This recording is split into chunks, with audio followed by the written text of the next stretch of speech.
What is up, y'all? We're here for our weekly alchemy message where we are taking a look at our approach to the spiritual lessons of the week. So from the Wild Unknown Alchemy deck, we've got the Virgin's Milk, followed by Against Nature, followed by the Mystical Sister, and underneath the Virgin's Milk, we have the Ace of Swords. It's my oven. Underneath Against Nature, we have the Lovers.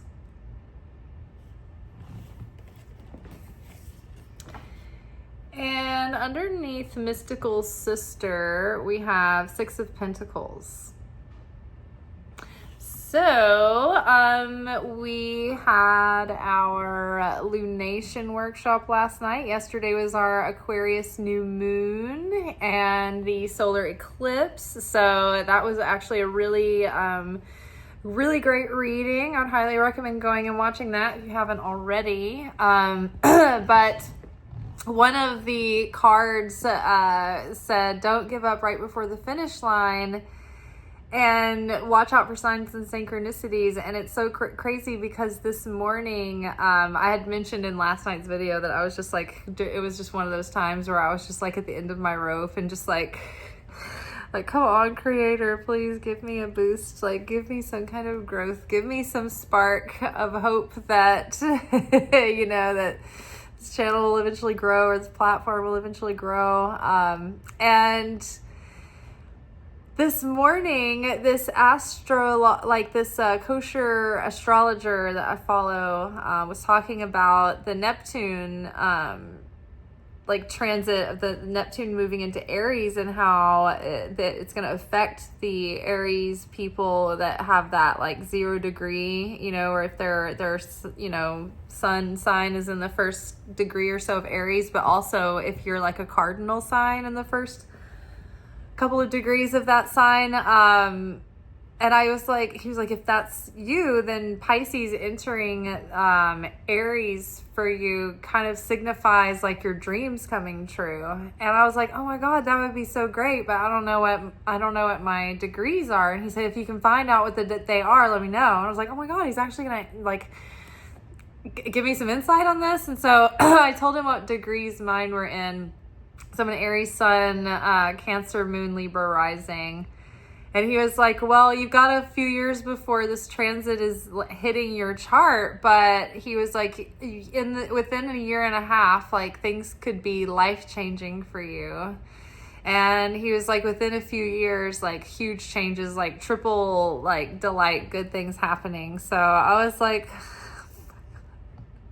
the good news is eventually your dreams are going to come true. The bad news is not soon. But that's not, necessarily true. The thing about your natal chart is that it's a first draft and it gives you something to work with, and it's not your end all be all. It doesn't seal your fate. It just is the first draft. So it just felt like such a blessing for the creator to answer me in such a clear way. And from a trustworthy source. So I just was like, man, wow, what a miracle. And it was right after we had talked about how during all the fasting holidays or the feasting holidays or all of the holy holidays, there's always some like a just ongoing miracles revealed through the whole season of that holiday. So I loved that. All right. So I'm going to let you guys listen to the audio really quick, and then we will come back and we will unpack the cards. This week, clarity comes through humility over hubris and a ruthlessly honest self-inventory. Here comes Pisces season, where we reflect inward in an honest attempt to burst through illusion, denial, and self-deception. We deep dive into the unconscious to shine light on what has been hiding and yet driving the show, nearly right off the edge of oblivion at times. We are cutting through the illusions that keep us stuck in our lower nature, that keeps us in these loops of stagnation and decay. This clarity will support our desire to choose from a consciousness of higher love. The desire to receive for the sake of sharing, rather than to receive for the self alone, and to lend us the strength to practice restriction over our desire, over our reactive nature to want to reach for instant gratification rather than make the effort for what holds true value and yields true long-term fulfillment. This is a concept that is a core principle taught in the foundations of every ounce of wisdom shared by the Kabbalah Centre. When we pause our reflexive nature and reexamine it without judgment, we can detach from it and choose the path the soul is calling us to. The path is made up of the sum of your choices, decisions, consciousness, and actions. The path isn't something out there that we have to go journey to in order to discover. It's right here. It's in here. We're on it or off it every step of the journey. It's our relationship to our soul's yearning, our truest authenticity, our growth and transformation that evolve us beyond the parts of our nature that don't bear affinity with the light, that keep us separate from unifying fully with the light. Envision skimming oil from water. There is time to surrender to the journey and commit yourself to, this is a time to surrender to the journey and commit yourself to the process. This disciplined devotion will strengthen in you the skills and knowledge and experience and wisdom and qualities you must possess in order to prepare you to receive the fulfillment of your manifestation in a sustainable way. There are endless blessings in store, but we have to have the proper vessel to receive and contain them. Okay, so the virgin's milk has to do with purity and innocence. This alchemical, I guess, legend or the mystical, story behind it is like a virgin suddenly producing this mystical milk. So the symbolic essence of this is producing something without experience. So sort of like the forecast that I got from my chart, it's like good things are coming. And he said, you know what? It's okay. You've got plenty of time to prepare. And it's true because, if I think about it, if I'm going to put my deck out, if I'm building this new platform, all of those things are probably realistically going to take at least a year to a year and a half to finish up. If I know myself and my pace and the experience I've had with how things kind of grow and whatever, knowing that, something could happen suddenly, but generally speaking, I think that that's a good guess. And so I was like, okay, you wouldn't want to go viral, for instance, before you were ready. You wouldn't want to be given a company to run with no experience on how to run a company or no knowledge of managing a business, right? So this, we've just moved in, or we're moving into Pisces season, and Pisces is our final sign in the zodiac, and this is where we wrap up our elemental year in our last month of the year, and we go into a deep dive like Pisces does, and we go deep into the subconscious, and we go deep into self-reflection, and we get into brutal, ruthless honesty with ourselves, and that is what is going to give us clarity. Getting honest about what is holding us back, or what maybe fears are making us timid, or bad habits that are wasting our energy. What beliefs or patterns do we need to break before we can, have the vessel to receive our dream and be able to receive that dream and maintain it, and also experience the fulfillment of it. I have a hair in my mouth. And it was like, okay, I got it. The worst feeling in the world. So it's like,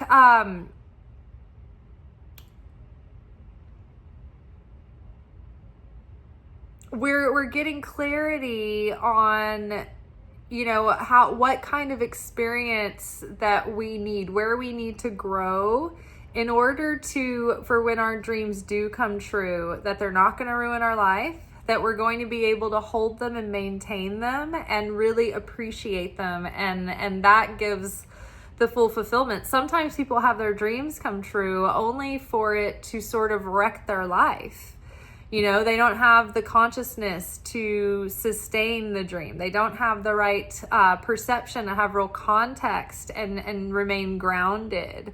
Or they might think that having that dream come true is going to drastically change some like perception of themselves or help them feel validated or something. And then they find out that it, you know, the dream came true and none of that stuff made them feel whole. And then they have like a depression after that, and it kind of crashes them out. So it's like there's emotional preparation, there's spiritual preparation, there's literal like experience and wisdom that you need around the areas of your dream to be able to fully receive all the blessings in store for you and be able to contain them. It's like when I go out in the woods and I am caught without a bag, and I find all of these like mushrooms are in bloom. And I'm like, oh my gosh, like I've got like a knife to cut them, but I don't have anything to carry them with. I can only carry as many as I can hold in my hands. Right? But if I have a little bag with me in my pocket, then I can just pull it out and I have such a bigger vessel to receive more. Right? So we're in this period where dreams can start coming true, and not to get discouraged if it's taking longer than you think. It's not necessarily a sign that something's off. It's just, it's giving you time to build experience so that you don't squander the opportunity. Right? So we're getting a lot of clarity around this.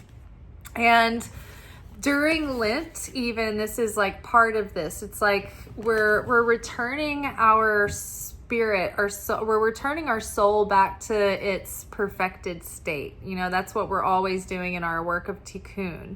Well, every Lent, what we do is we go into this season not so much with just an obsession about restricting a habit, like a physical habit, or cutting out of food or whatever, but it's really something that should transform our nature and transform our heart and bring our soul that much closer back to a state of purity. So it's not like that puritanical kind of purity, but imagine like water that has ink in it, right? Like there's impurities in the or if a precious metal has like other types of metal in it, and they want something to be like pure gold, they have to melt that metal down and sift the impurities out, right? That is what our spiritual work does for our soul, and it's also drawing the impurities out of the cosmos. So this work over Lent is not only giving us it's not only doing like the purification work on our soul, but it's returning us back to like a right state of mind. Like when we get these impurities in our soul, it messes with our consciousness. It amplifies the ego's message. And that taints our understanding. It taints our perceptions. It taints our consciousness. So we're returning back to getting back in a right-minded state, right? Getting clarity, getting clear, and expanding our vision and opening our eyes on a new level. And so part of what we do in Lent during this season, and like Ramadan is right now too, and they lined up, and that's amazing. It's like so many people collectively practicing self-sacrifice for the sake of elevating their soul and their spirit is elevating the planet right now. And part of what we're doing is we are restricting our lower nature. we're going against our easy nature that comes easy to us, right? So here this says against nature. So there's a part of us that is kind of like our ego nature, and it's our material nature, and it's our like physical like body consciousness. And that is the part of us that gets in there and like kind of is in conflict with the consciousness or the nature of the soul. The soul wants any kind of connection with any process that's going to bring it closer to the creator by ridding itself of the body consciousness. The soul is like heavy in the body, and it wants to shed the body, and it wants to be close and back in union with the creator. And our spirit inside of us is like the complete untainted light that hasn't been touched by traversing and sojourning through lifetimes. The soul like goes through lifetimes, and it takes dings, and it has to, we repair it, and we work with it, and we polish it like silver. But our spirit is like gold. It never needs to be polished. So that is like our true north, right? The spirit is like our true north, and it's like the soul wants to merge back with the spirit, and the soul wants to be one with the creator again. So the soul knows in order to do that, it needs to shed the body consciousness, the need for instant gratification over long-term fulfillment and value, the need to receive for the self alone, not for the sake of sharing with others. Like the body's always like wanting to take and wanting to, survive and wanting to shelter itself and stay in its comfort zone to be protected. Whereas the soul is like, whatever's asked for us to get us closer to God, whatever you want. Like, it's kind of like the soul's a little bit wild. Soul's a little bit Mountain Dew red zone. It's like in for the adrenaline rush. But the body consciousness is like, no, leave me in my comfort zone. Right? So just as the body is always kind of pushing against our soul and working against us, our soul is also always pushing against that body consciousness. So what I'm getting at is each person has their own tikkun. And so on an individual level, personal growth doesn't look the same for everyone, because truly, like true spiritual growth is not just fit yourself into a mold and be a good girl and be a good boy and do what you're told and do what you're expected. Real spiritual growth is understanding that you came out as the script draft 1. This is your easy nature. This is what comes naturally to you.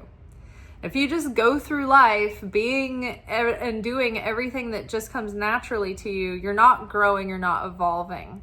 So the ask in tikkun correction is to probe yourself and ask honestly, okay, in this situation,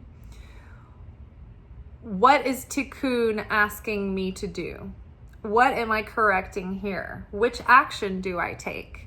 Because sometimes it's not just this clear, clean, moral answer this way or that way. This is right and this is wrong. It's like, it depends. Like if there's something that needs to be said, or you feel like there is something that needs to be said, for instance, and you're the kind of person that shies away from speaking up, and you don't really feel comfortable with confrontation, and you are afraid that if you speak up, you will surely be sorely punished. Well, tikkun correction is probably asking you to go against your easy nature and actually like draw on your courage and speak up and speak out and use your voice. Whereas if you are a person that's like, oh, I'm going to tell them, and like you are always like, it's really easy for you to pop off at the mouth, then your tikkun ask is to maybe pause and practice some self-control and like gauge the situation before you say anything and ask, okay, where are my motives in this? Where is my consciousness? Is this going to be a productive thing to say, or is this going to cause more chaos and conflict in this moment? So it's about going against what comes easily and naturally to you and putting yourself out of your comfort zone and stretching yourself in order to choose to make choices with sovereignty, but to choose acts of sharing, acts of growing, and resist the urge to just take and receive for the self alone. I'm just worried about me and my life, and I'm just trying to survive. And instead of just being an isolated, individual, completely consumed with the self, we think, oh, I want to not only receive for the self alone, but I want to receive for the sake of sharing. Now, in your spiritual, pursuit of spiritual knowledge and spiritual work, at first we get into it because we're usually in some kind of pain and distress and rock bottom in some way. And we want relief, and we want to change our life so that we can enjoy our life and be at peace. But then once we get over the initial hump of triaging the bleeding out that is our spiritual emergency, and we get everything under control, we start to realize that just spiritually changing to make our life nicer isn't enough. We have to become a vessel of sharing the light in the world, and we have to be a person who pays forward that good. And look at all the people channeling through horrors and sickness and negativity. We need to counteract that. Look at all the suffering and the innocent people suffering in the world from any number of reasons. We need to channel the light through and become greater, stronger vessels, and bring out our brilliance and our talents so that we can use them to share into the greater good, not just for our own glory, not just for our own wealth and riches and attention and validation and our own satisfaction, but to serve something to mankind, to be of service, to transform that darkness and turn it into light forever and ever. The Zohar talks about how the upper realms open every gate for a person who turns a wicked person from their wicked ways and brings them into the light. There is no one guarding the gates for you if you're an individual that has helped people turn from their negativity and become saved or enlightened, or they've changed, they've transformed because of things that you've done to help them transform. Then you are not faced with the same gatekeepers in the afterlife when your soul is going from this world to the next.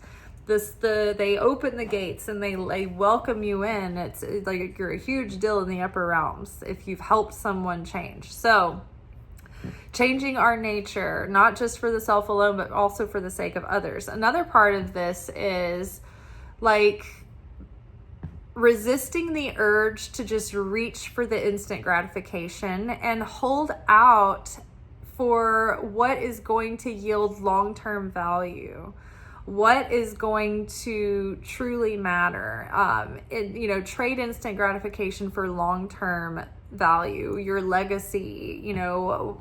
Think about impulse spending versus investing. You can take the same amount of money in an impulse purchase and have a piece of garbage that's going to end up taking up space either in your living space or in a landfill.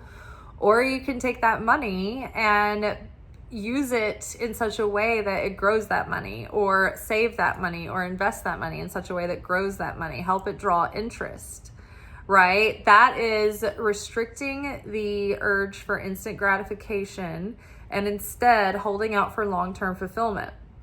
Same in dating and relationships.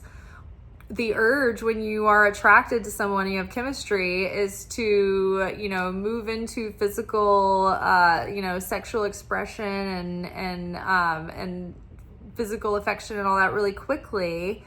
However, if you jump in too far too fast, you might ruin or damage the possibility of building a strong foundation in that relationship, and it might burn out hot and quick, and you may have been able to sustain it and build something had you paced the relationship out and taken it slow. That's an example. So and then underneath here, the Lovers. So the Lovers is all about choice. and choosing from the heart. But deeper than the heart, because I think that people can be deceived by their heart if they haven't done enough work in healing and training their discernment. The heart needs a little bit of healing before it can fully be trusted, or at least it needs to be, you need to study your own heart and know it and have context around it so you know which voice you're listening to with your heart, right? But like your soul calls you, and we kind of like refer to that as like, I know in my heart, right? So we're looking for, like, as we go through life and we come against these choices, it's like we can either choose the easy path, the path of instant gratification, or the path of darkness, or you can choose from a place of love, from a place of divine guidance. You can choose from your integrity. You can choose in alignment with your values. You can listen to the voice of your soul and be led by that. And so that is what we're being asked to do. It's being asked to go against our lower nature and instead choose the path of higher love. Choose what God's love would suggest or invite us to do. There's also this idea here that we don't want to push or force our dreams to happen. Like, don't get impatient and feel like, I just can't stand waiting anymore. I'm going to force this to happen. So I'm going to push myself and burn myself out even more. Because remember, we don't want to get to the finish line, or we don't want to all of a sudden break out and all of a sudden in the public eye or launch something too soon before we're ready, because this is the sign that it's like, hey, there's lack of experience here. You need a little bit more knowledge and clarity, so there's no reason to push or force this thing to happen or going against nature. But now is the time, especially during Lent, it's a time of self-sacrifice. It's a time of letting go. It's a time of surrender. Pisces is a time of surrender, of flow, of not force, but gentle transformation through gentle influence. It's like the water. So, and it's just like that. The kosher astrologer, pointed out today, it's like, I have a little bit of time ahead of me. I don't need to feel like I need to force this to happen. I can rest assured that I can keep doing what I'm doing and do my best and keep, innovating and doing my best, but I don't have to feel like I have to force it. You know what I mean? Like last night I was in a mental state where I was either ready to give up or ready to like go balls to the wall and kill myself to try to force progress, right? There's no reason to do that. Choose the path of love. Choose the path that's loving to your dream, loving to yourself, that fills you and keeps you in a state of love, not burnout, right? And then we have the mystical sister is like this archetype of like the big sis energy, where you go to big sis, you want to, be in big sis's room to sort of feel comforted and feel that friendly, someone's looking out for you. They're like a peer, but they feel like a little bit older. Like you feel like a level of safety and security and support and love and mentorship from that sis, right? So I think that we are the mystical sister, and that's what we're trying to become to the world, is that feminine vessel that can hold space and contain and people and nurture them and support one another. We want to do things and strive to create more community and more mutual support, more nurturing, more support networks, right? We've realized that, the institutional safety nets aren't really going to be reliable anymore. And they're not going to be very trustworthy. And so it's up to us to take care of one another and shine that light in the dark when we're a little bit ahead on the path and other people are just starting to wake up and just starting to come online to this transformation. It's like we have to be the light for them and we have to be supportive. But when we are doing things from a seed level of that consciousness of wanting to share, of wanting to be a source of light for others, right? It's like that is flavoring our seeds of manifestation with love and blessing and miracles. And so the Six of Pentacles is here, right? The Six of Pentacles is like pouring out what we have to give to another, and equal giving and taking. And sometimes it means that there's an unexpected windfall of resources coming in, or a charitable donation, or something of the sort. So I think that this is just emphasizing that idea of our work, our transformation is to be a vessel of sharing the light of the Creator in this world, and sharing our talents with the light, with the world, and sharing literally our resources and the things that we have with one another in order to help one another. There was something that, hold on, I'm gonna read this to you guys.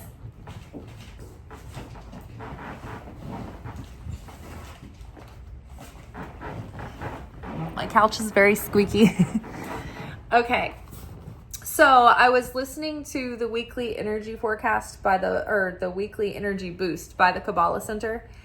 And it's on, they have a podcast, but they record the podcast on video too, and they post it on YouTube. And you can either go to Kabbalah, the Kabbalah Center's YouTube page, and they have their own playlist, or they might have their own channel also, the weekly energy boost. But one of the hosts, Elisheva, is a teacher at the Kabbalah Centre, and the other host is another really amazing teacher from the Kabbalah Centre, Eitan Yardini and Elisheva Balas. And she was telling a story about one of her students and some things that they were experiencing. Like it sounded like they were a light worker, some kind of healer or something. And they were, having a lot of calls, like sales calls with people that would be probably one of those initial consultation calls. And then after that, it's like, do you want to sign up for this thing or whatever?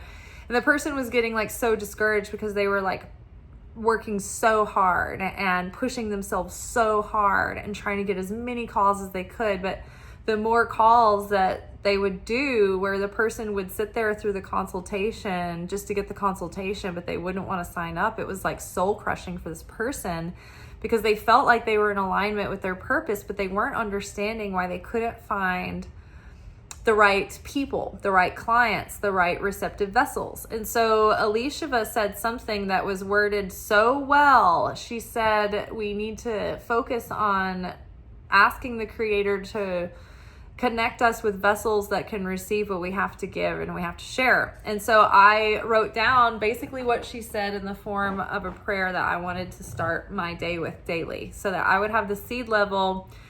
Because that's what she was getting at. She was like, early in the morning, we start our day at a certain seed level of consciousness. And so maybe at the beginning of the day, set your consciousness.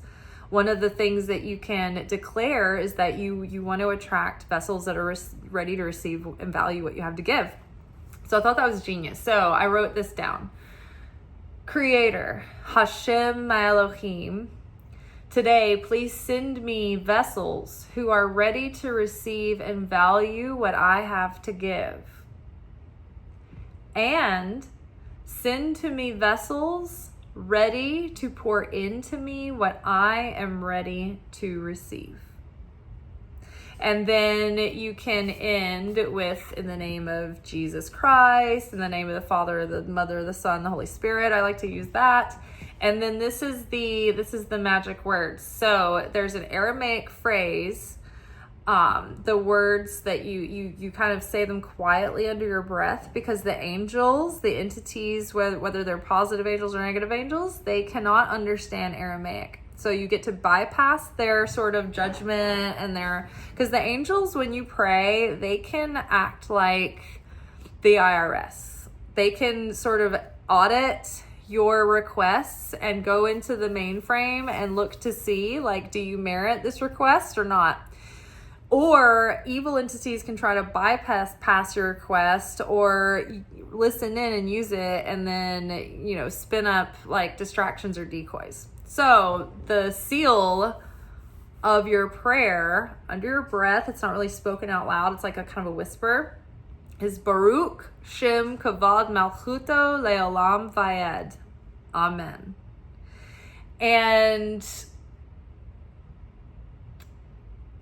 I can't remember in English what these say, but it's something about the kingdom, like the kingdom of, you know, it's declaring that like this is God's kingdom. I wish I would have, I just randomly thought of this.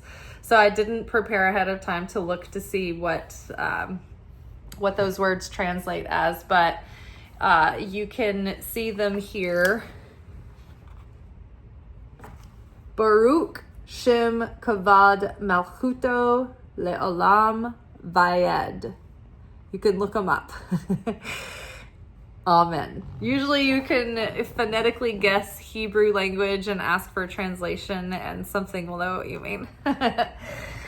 All right. And then just like in the major news, our preoccupation with unlocking information and secrets and getting clarity around how to move forward to protect and defend the innocent in this world from horrible, unnatural, and perverse threats, right? And the only way that we can do this is by navigating life and for the critical mass to come to a point where they are choosing each other over the self, where we are acting in unity in service of the greater good for humankind and the planet and animals rather than the bottom line for a few people.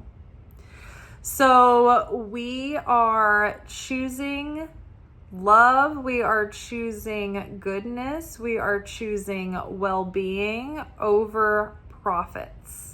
And this is the forward motion that we are all moving in together. This is our future. This is the plan. This is the vision. We're going forward with the plan of Aquarius, humanitarianism, originality, revolution of the soul, right? There are beautiful things coming through this horror and this revealing of what needs to be purged, the impurities that need to be sifted out and transformed and obliterated and thrown into the void.